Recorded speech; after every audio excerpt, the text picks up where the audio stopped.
And if you look out of your window, I'm not sure everywhere in the country, but one particular place this morning outside, it's beautiful. Hundreds of people are celebrating the summer solstice at Stonehenge this morning. Look at that, John. Are those the windows that they're looking through? That's right a car window.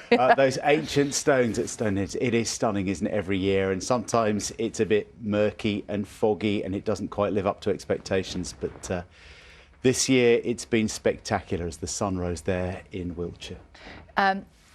You're not actually allowed to get that close to it very often. Yeah. Today you can. So it's a really, really special moment. And obviously because of COVID, people haven't been able to go and do that. Yeah. Summer solstice today, longest day of the year. Are we going to have any sun as the day goes on, though, to enjoy? Carol can tell us. Now, do you know what I've spotted? What? The sunglasses are on. Yes. The sunglasses are on the head. That's a good sign. A solstice sign in its own right. Bless you, John. It is going to be sunny for many of us as we go through the course of the day. The sun's already beating down here in London. The temperature's gone up. It's a very pleasant start to the day for some, but worth mentioning pollen levels once again because they're high or very high across southern Scotland, Northern Ireland, England and Wales. For the north and west of Scotland, they're either low or moderate, and that's because here we do have a bit more cloud around. Now, for the next few days, the forecast is going to be turning that bit warmer. There'll be some sunshine around as well.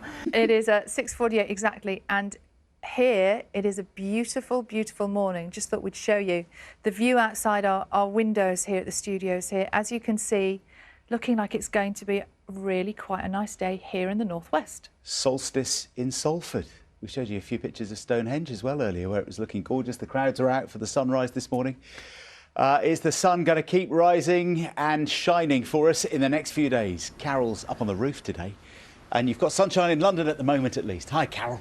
Absolutely right, John. Yes, good morning, everybody. It is, of course, midsummer, the summer solstice, when the sun is at its highest point in the sky in the northern hemisphere, and it does make a difference to the amount of daylight that we get. So if we take a look at the sunrise and sunset times, you'll see what I mean. So in Lerwick today, we'll have almost 19 hours of daylight. In 6 months' time from now in Lerwick, when it's midwinter, there'll be 14 hours less daylight than we are looking at today. And of course, as we go down the country in that table, you can see there's not quite as much as in the far north of the country.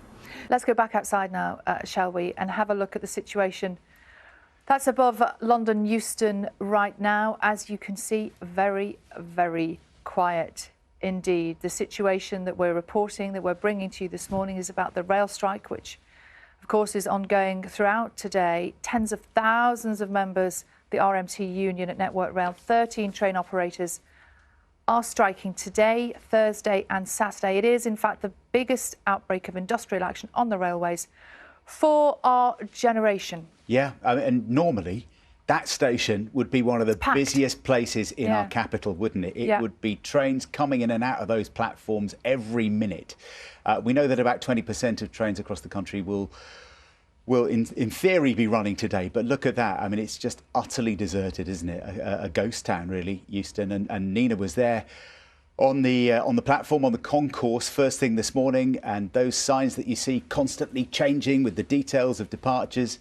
Basically nothing on there, nobody turning up. It looks like people have planned, as Nav was just hearing was the advice, and just avoiding the railways altogether.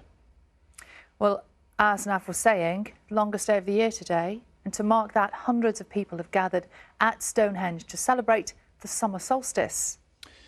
And here it is, sunrise at those ancient stones. It was just before 10 to 5 this morning. It was one of the few times in the year when you're allowed to get close to the ancient monument. I mean, it is monitored carefully, isn't it? And they restrict numbers, and there are lots of rules in place. But what a spectacular place to be. Beautiful. Bit chilly, they've got the blankets on. But yeah, just absolutely 10 to 5. Look at the sky. Isn't that gorgeous? It was lovely here though as well, wasn't it? About the same time we were coming in. It was lovely here. We had a pink sky here this morning at 10 to 5. We didn't have any ancient stones either. But ancient people. Not quite as mystical and mythical. There's a message here I've had from Ryan on Twitter this morning. He said, Ryan, you're not terribly optimistic this morning, my friend. He says, yeah, longest day of the year, then the nights will start drawing in, oh, no. The clocks go back, Strictly's on the telly, then it's Christmas and another new year. OK, let's not fast forward too much, Ryan. Morning, Ryan. That's the positivity we need today. Should we stay in the moment? In the spirit of Stonehenge and the solstice, I'm going to stay in the moment. and bring in our Carol. Morning, Carol. Good morning, both. I'm just thinking Christmas, woohoo! Oh, Carol, Forward to that. how many shopping days?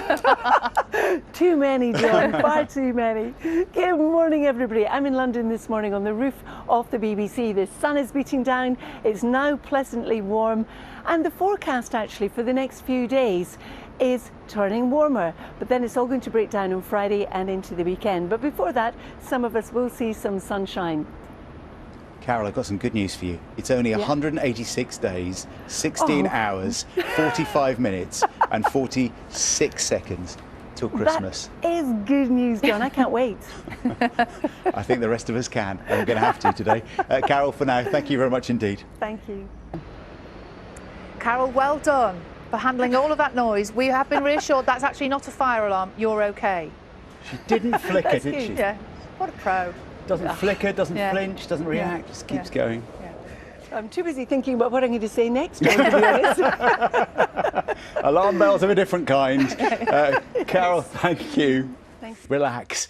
And hundreds of people have been gathering at Stonehenge overnight, haven't they, to celebrate the summer solstice. Some beautiful pictures we've had. Look at this. Yeah, we were up at sunrise, weren't we? Yeah, 10 we to were. 5. We saw Salford this sunrise. didn't look quite like that. Not quite like this.